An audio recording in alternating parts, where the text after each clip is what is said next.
الكسل اللي احنا فيه ده، انتوا عاجبكم يعني الكسل ده اللي لسه صاحيه دلوقتي؟ ناس قامت طبخت وخلصت اللي وراها وانا جايه من السفر فجر الصبح وانام لحد دلوقتي. انتوا ده ردكم يعني؟ ده يعني هو ده ايه ده؟ ايه ده ست بيت ايه دي؟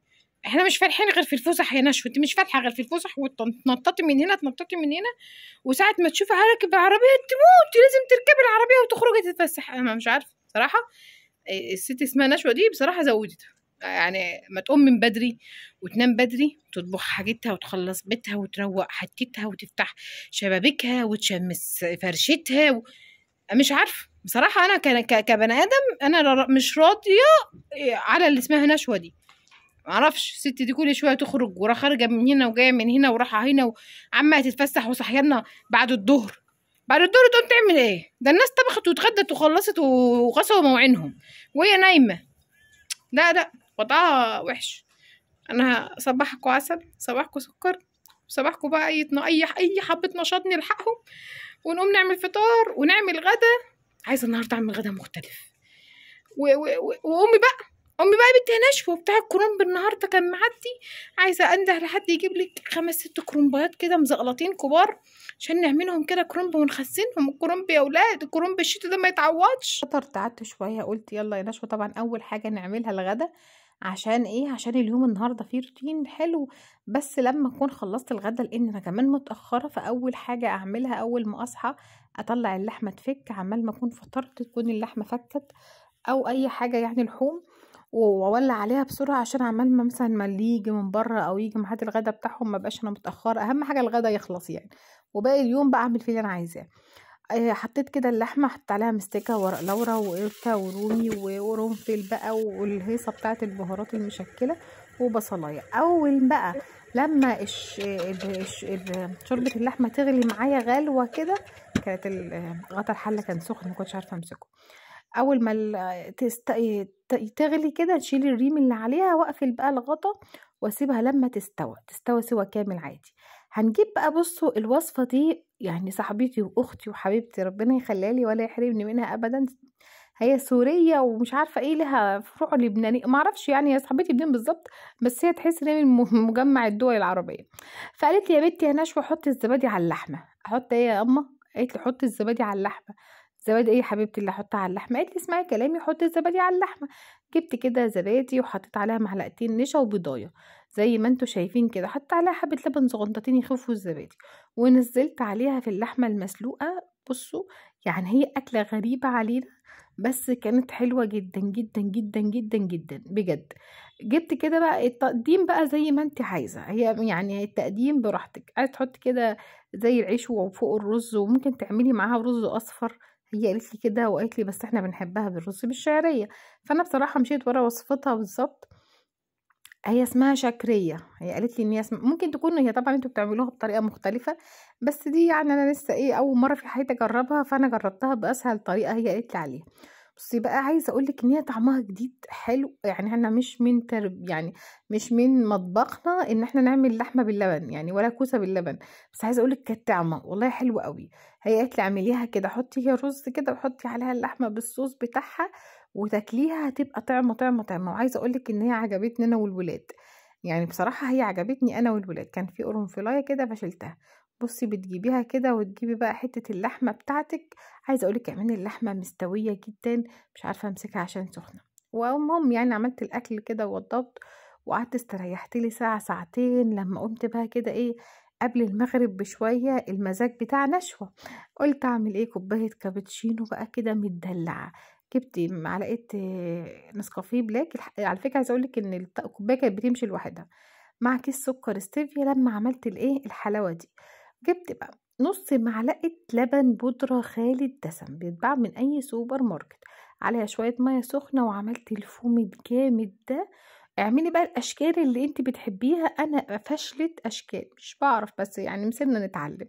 عملت بقى أي شكل كده مش مهم الشكل المهم الطعم يعني، بس يعني زي بتاعة الكافيهات. دي بسكوتة شوفان بالشوكولاتة الدارك فيها 3 قطع. أنا أخدت قطعة كده حل بقي بقى المغرب، اقعد كده في البلكونه اكل حاجه حلوه عشان كده يبقى اليوم بتاعي ختم وهو حلو زي الفل. بس هو مختمش، ده احنا هنبدا يوم روتين جامد يعني. بتاع الكرنب بالصلاة على النبي، انا اشتريت الارض بتاعت الكرنب كلها يعني بلا فخر. الكرنب البلدي طالع، والكرنب البلدي ده بيبقى مسكر، والكرنب بتاع الشتا ده ما تتلاقيهوش في حتة تانية ولا في وقت تاني. فكان اليومين دول انا كنت جايباه كان غالي، فبدأ ينزل سعره. يعني الكرنباية كانت ب20، وبعدين بقت ب15، وبعدين بقت ب12، وبعدين بقت ب10. فيعني ايه فاهمين؟ فقلت بقى ايه اجيب لي كده كام كرنباية، عشان انتوا عارفين ان النشوة اساس المحشي يعني. فايه نخزن كده كام كرنباية، مش للتخزين قوي، بس المهم يعني انا لقيتهم سعرهم حلو. قلت بالمرة وانا واقفة في المطبخ كده، حطيت حلة كبيرة، حطيت شوية ملح وشوية كمون، وقعدت اسلق بقى الكرنباية حبة بحبة. الكرنباية لو كبيرة عليكي نسيه نصها ونصها، حتى لو هو بره قلبيها كده كل شوية هتستوى معاكي. بصوا بفتح التلاجة اتصدمت، لقيت كركبة كركبة كركبة كركبة. فهي نظيفة، التلاجة نظيفة جدا، بس مكركبة مكركبة عشان اشتريت حاجات ورحت السوبر ماركت وفاكهة وخضار ومش عارفة ايه. فالتلاجة مكركبة.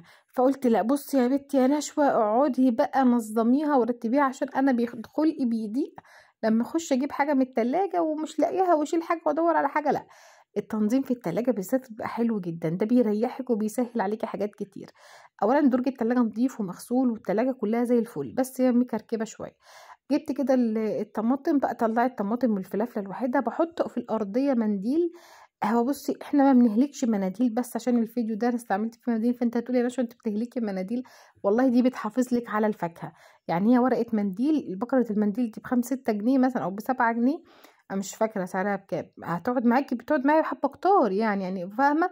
مناديل مش غالية قوي للدرجة ان انا ايه يعني ازعل، لا يعني انا بحاول ان انا احافظ على الفاكهة بيها. الفاكهة لما تبقى كده يعني عليها طبقة من منديل بتحافظ عليها مدة أطول، وهي طبقة منديل رقيقة يعني. وكان عندي فلفل ألوان كده حطيته مع الفلفل الأخضر، وفصلت كده الطماطم عن الفلفل الأخضر. أنا عامة بحط الطماطم والحاجات دي في علب فردانية، بس أنا ما عنديش مكان في التلاجة بياخدوا العلب مكان كبير، فأقوم حطتهم بقى في الدور كده زي ما انتوا شايفين. وده فلفل كده برضو احمر بس مش حار، فلفل كده ايه احمر بس مش حار، رصيتهم كده بصوا والله عاملين ولا باكت الورد. غطيتهم بقى بالمناديل كده عشان يبقوا مترطبين كده وحلوين وزي الفل. ورجعت الدرج مكانه. بصي بقى الخضرة، انا دايما بيتي ما بستغناش عن الخضرة، دايما كل يوم بتاع الخضرة لازم ما يعدي اقول له هات لي خضرة. انا عندي كان كيسين عيش، كيس بقى قديم قوي ونشف، وكيس ده حلو، وبرتقانتين، ومش عارفة طبق البطاطس. بصي لازم نلاقي في تلاجتنا اي اطباق ملهاش لازمة يعني. بصي بقى انا برضو بلمع هو دي يعني ده روتين، مش روتين عميق في التلاجة، لا ده روتين شد يعني مشي حالك. بس يعني ايه الى حد ما نحافظ على الموضوع، زي ما انا بقول لكم دايما حب الخضره كده احط عليها منديل والليمون، بيحافظ عليه المده اطول على فكره. بصوا كنت جايبه كرفس كده من السوبر ماركت، قلت انا هقطعه، بس قلت عمال ما اقطعه احطه كده في علبه الخضره، عشان ايه لما عاوزه اقوم مطلعه مقطعاه كده وحطاه في الفريزر. ده مكعب زبدة، كنت انا جايبة زبدة كده من على العربية، بس ما كانتش حلوة خالص، فبصراحة انا رميتها يعني. وده ابو فروة، لقيته عندي كان بتاع كده، قلت ايه انا نسيتهم اعملهم بقى. وده بلح اسود، برتقانية، فلفلاية كده يعني. هتلاقي دايما في التلاجة حاجات ايه فرداني فرداني. دي خاصة كابوتشي ما بشيلهاش من الكيس بتاعها، دايما بلفها فيه عشان ما تبص معاكي. اطباق جبنه على اطباق لانشون. ده بقى كيسين علبتين لبن انا مخبياهم يعني، ايوه انا مخبياهم ولفهم في كيسه وحطاهم ورا العلبه عشان ما حدش يعرف ان احنا عندنا علبتين لبن يا ولاد. عشان ولادي طول ما عارفين ان في لبن في التلاجة يخشوا يحطوه على اي حاجه ورايحين جايين، فحرام بقى يعني. فبطلع يعني ازازه بازازه، اطلع انا هحط لكم دلوقتي اذا في ازازه مفتوحه وبعدين بيفتحوا لك ازازتين مع بعض مثلا، لا هي ازازه بازازه. فبفتح واحده احطها في ظرف في باب التلاجة، ولما تخلص اضيف واحده تانية. طبعا اطباق هتلاقيها ملهاش 30 اي لازمه محطوطه في التلاجة. عندي طبعا مهرجان الصلصه يعني، مهرجان الصلصه بتاع النشوه لازم يبقى عندي برطمانات صلصه. دي ازازه اللبن بقى اللي هي موجوده، فسبتها دي ايه مفتوحة، وخبيت انا خبيت اهم اخدين بالكم خبيت، وبقول لكم على الفيديو يعني بحيث ان محدش يقول لولادي ان انا مخبية اللبن ورا علبة الخضرة. المهم بقى فحطيت كده، قعدت ارص كده الصلصة، ودي علب كام علبة فول. ايه ده بقى الحاجات دي كلها الرف بتاع التلاجة، قلت ايه اظبطه رف يعني اشيله كده ولمعه على السريع، واحط الحاجات تاني بنظام بقى، الحاجة اللي موجودة، الحاجة اللي فاضية، الحاجة اللي ملهاش لازمة، في حاجات فضت في حاجات كده يعني عايزة تترمى، بس مش عارفة انا عيناهم ليه، محدش عارف. بس رميت كله بقى. صوصات، برطمان سمنة بلدي صغنطوط، صوص ده دبس رمان وصويا صوص وصوص باربيكيو، وصوصات اللي الولاد بيحبوها في السندوتشات، وده كيس لبن مفتوح حاطاه بجنبه وخايفة يتكب وكده يعني. حطيت الشوكولاتة والفول السوداني، لا شلتهم وحطيت مكانهم كده كام علبة تونة. والله طالب في دماغي اكل تونة النهاردة. المهم، فكده كام صوص بقى، ده صوص توت وده صوص فراولة، وايه كمان، وبس مفيش حاجات كده. بلمع بقى الحتة ومكانها.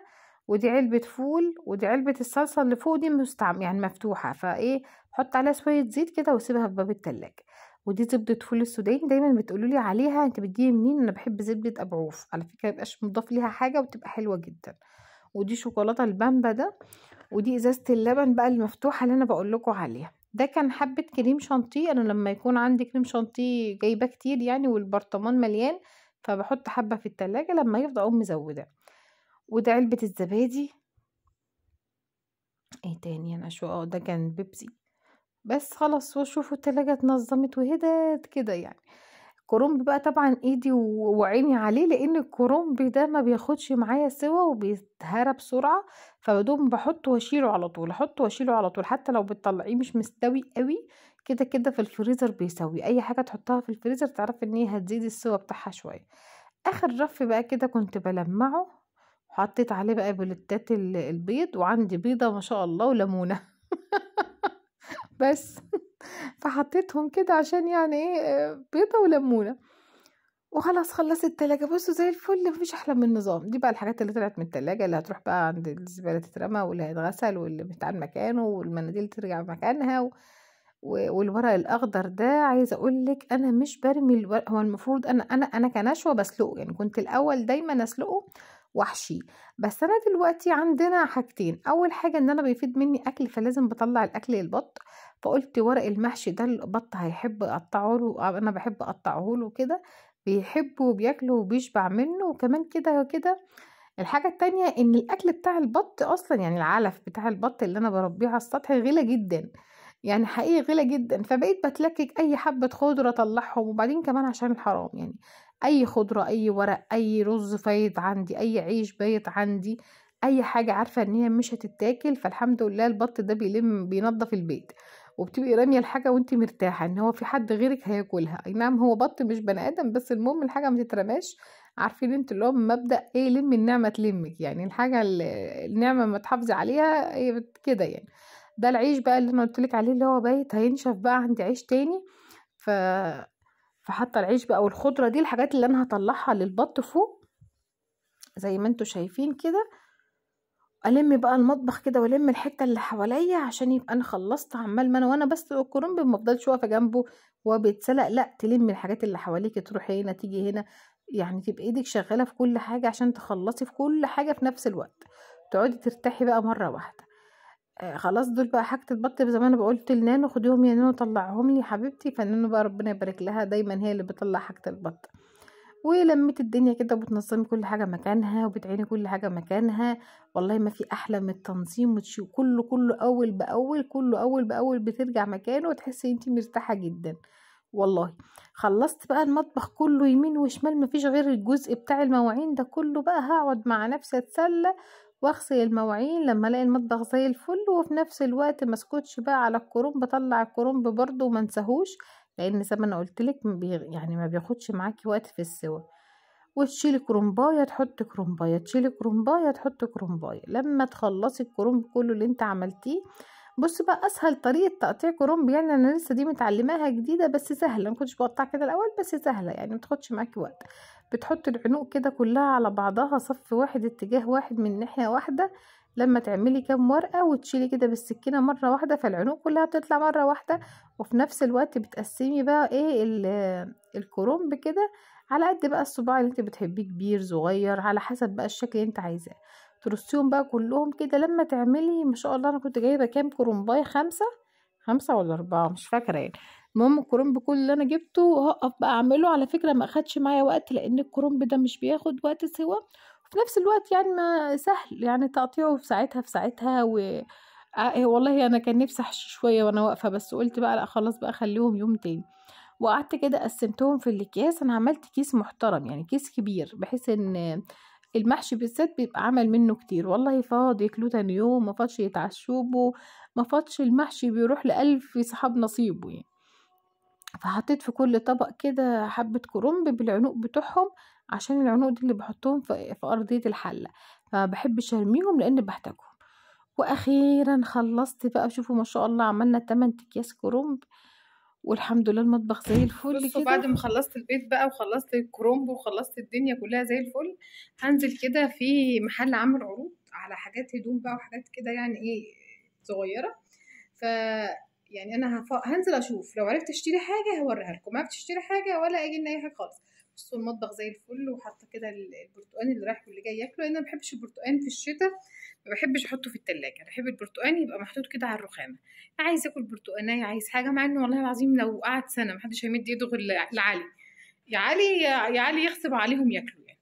فهنزل كده نبص بص على المحل ده ونشوف هنعمل ايه ونرجع تاني. يلا مساءكم عسل.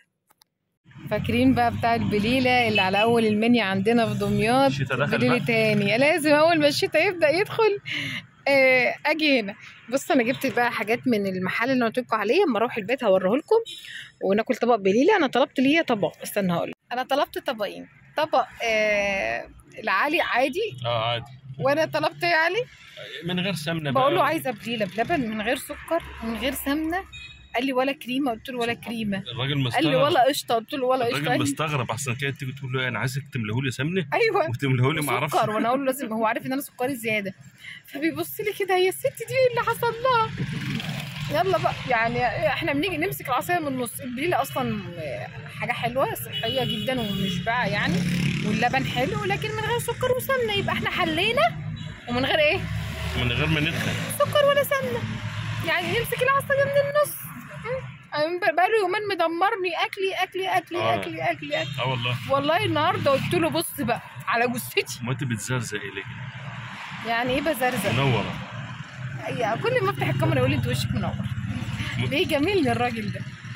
بصوا بقى هو جاب لي طبقين، دي فيه سمنه وقشطه وعسل وسكر وهيصه، دي بس بليله وعليها مكسرات بس، ما حطليش اي حاجه، بليله ولبن وعليها مكسرات، غله يعني غله بلبن وعليه مكسرات، لكن دي عليها قشطه.